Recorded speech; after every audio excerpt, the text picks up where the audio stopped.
Ici La Réunion, salut à tous. Salut à tous.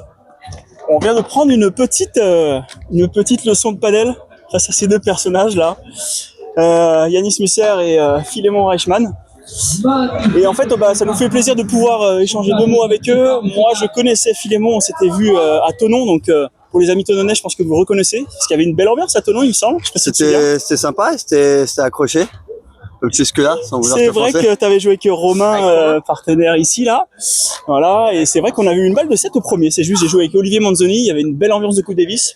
Et j'avais apprécié tes mots à midi, on avait mangé ensemble. Oui. Et tu avais dit que c'était super appréciable d'être voilà, toi t'es un joueur professionnel, tu vas dans un P500 au niveau amateur et t'as été content d'être reçu par des gens qui étaient contents de te voir et qui avaient une ambiance un peu Coupe Davis. Et t'avais vraiment apprécié de manière fair play parce que c'était assez... Ouais, c'était très sympa. Qu'on voit que partout maintenant, il y a du monde qui regarde du paddle et qui est là pour vivre un peu les tournois. C'est sympa pour, je pense pour les spectateurs, mais aussi pour les joueurs d'avoir un peu de monde sur des tournois, comme tu dis, plutôt amateurs. Donc ça fait plaisir. C'est cool. Est-ce que sur le FIP, il t'arrive d'avoir un peu moins de monde que tu as vu des fois à Thonon la fois où tu étais venu, ou est-ce qu'il y a quand même toujours un petit peu de monde forcément pour votre niveau? Franchement, maintenant, même dans les coins un peu paumés, il y a toujours un peu de monde parce que le paddle se développe, donc il y a toujours un peu de monde. Mais là, particulièrement, je pense qu'ici, là-bas, il y a des tribunes qui sont quasi déjà pleines. Je pense que là, sur les deux tournois, il va y avoir pas mal de monde et ça va être très sympa. Pour le coup, on sent un engouement de fou à La Réunion. Hein. Nous, on revient de l'Inde, où c'était également, on sent que c'est les débuts, mais qu'il y a tout de suite un engouement autour des gros tournois. Et là, La Réunion, c'est encore un level au-dessus. On filmera tout à l'heure, mais il y a les gradins qui sont déjà quasiment pleins. C'est le premier tour. Ça, c'est vraiment cool. Par rapport à ce tournoi de La Réunion, le premier, je pense que vous faites le deuxième ensuite à Saint-Paul. Ouais. Vos ambitions pour ce tournoi, il y a quelque chose en particulier. Allez, Yanis, explique-nous. Alors moi, comme dit, je viens de commencer donc les FIP. Là, j'ai la chance de pouvoir jouer avec Phil sur ces deux tournois. Comme dit, l'objectif c'est de venir et bien jouer ensemble et essayer de faire pourquoi pas des résultats.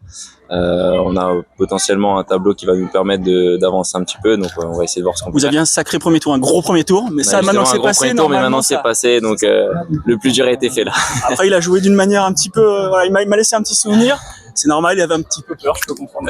Alors vraiment les gars, en tout cas, vraiment pour nous, c'était un honneur. Samy, je pense que tu peux en attester. Clairement. Et qu'est-ce que vous pensez de joueurs comme nous, entre guillemets amateurs, qui sont tout fous à participer à ce genre de tournoi? C'est quoi votre avis? Franchement, moi je trouve que le concept c'est sympa, de montrer un petit peu au final les coulisses du circuit un petit peu professionnel. Montrer un peu comment ça se passe, les transports, l'hébergement, enfin tout, c'est quand même un sacré périple à chaque fois. On s'en rend compte en fonction de là où on va, donc c'est bien de pouvoir le vivre de l'intérieur parce que tout le monde ne le filme pas, surtout les joueurs pros, donc c'est bien s'il y en a qui peuvent voir ça de l'extérieur. Et dernière question, est-ce que vous voyagez à peu près combien de semaines dans l'année? Alors comme dit, moi je viens de commencer, mais l'idée c'est de voyager 2 à 3 semaines par mois. Je sais pas, Phil, toi combien? Ouais, là, je pense que je vais finir l'année avec entre 22 tournois à peu près. Sachant qu'il y en a 22 pris en compte, donc c'est dur de partir tous les week-ends, que ce soit financièrement ou même mentalement, parce que il y a pour l'instant pas beaucoup de tournois en France, donc on est toujours obligé de partir un peu. Et puis j'ai fait quelques voyages un peu plus loin. Donc là, je vais être à 22 tournois cette année, mais c'est ça, l'année prochaine, c'est partir 2 à 3 fois par mois en moyenne, quoi. Et dernière question, vous vous entraînez à quel rythme? Vous arrivez à vous entraîner chez vous ou même pendant les tournois?